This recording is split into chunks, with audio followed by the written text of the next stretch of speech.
I'm Emily Clark. And I'm Jason Wynn. Brian has the day off. It's 5 o'clock this morning on Labor Day. New this morning, a missing hiker has been found alive after 6 days in the Glen Canyon area. Officials say they found the man near Willow Creek Canyon. That's in the Glen Canyon National Recreation Area. Police say the 72-year-old man told his friends he planned to hike to Lake Powell. When he didn't come back, his friend called police. Search and rescue teams say the 72-year-old man was dehydrated and sunburned, but otherwise he's okay. Now to a massive wildfire in Tooele County that keeps burning and growing. It's the West Government Creek fire about 10 miles southwest of Vernon. It has consumed 4,000 acres. Just 2 days ago, the fire was only at 150 acres. Several roads in the area have been closed. Highway 36 to Pony Express Road, Lookout Pass to Erickson Pass roads, all closed this morning. Plus, campers and hikers in the backcountry, they've been put on alert.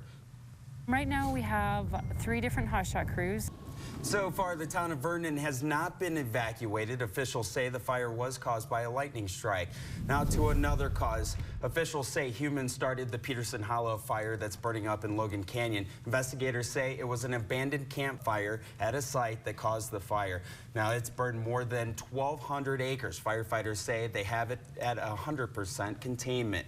In Cedar City, firefighters have pinpointed the cause of a $500,000 house fire. This picture from Scottsdale shows damage after flames ripped through the home near 600 South, 2100 East. Officials say there's no injuries. The damage to the home is at $500,000. The Utah Red Cross is caring for the family of 5 that lost their home to that fire. Officials say the fire started with a spontaneous combustion of oily rags left on the deck. Unified Police are searching for 2 murder suspects. Police say 2 people entered an apartment near 200 West Plum Tree Lane and started shooting. Investigators say those 2 killed 21-year-old DeAndre Baldwin and critically wounded 20-year-old Brenner Larson.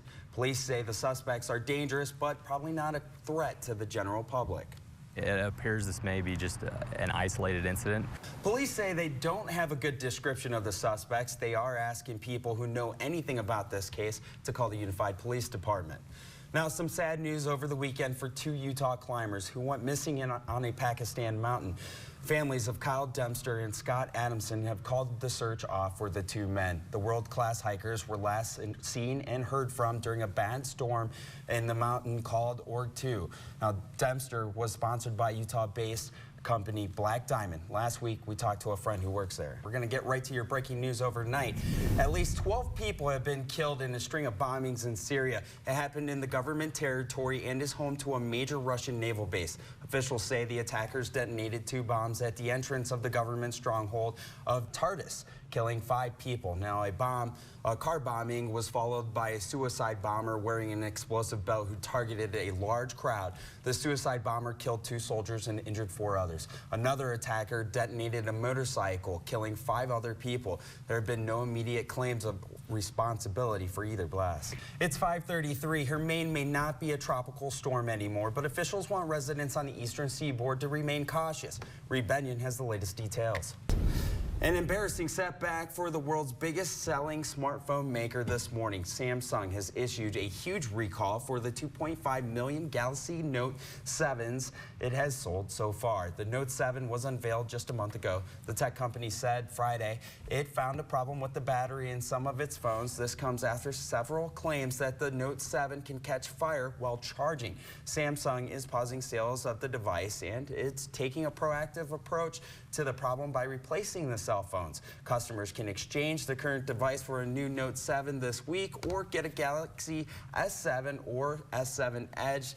Any price differences will be refunded and customers will also get a $25 gift card. That's not bad. No, it's not. 5:40 this morning and coming up on Good Morning Utah, a former congresswoman is in the news for the wrong reason. We're going to tell you what happened and so much more after the break, but first, check out today's Tech Bites. So there you go. I'm going to try good. that. Yeah, I would Are you too. a big Gatorade fan? When I used to do a lot of sportsing.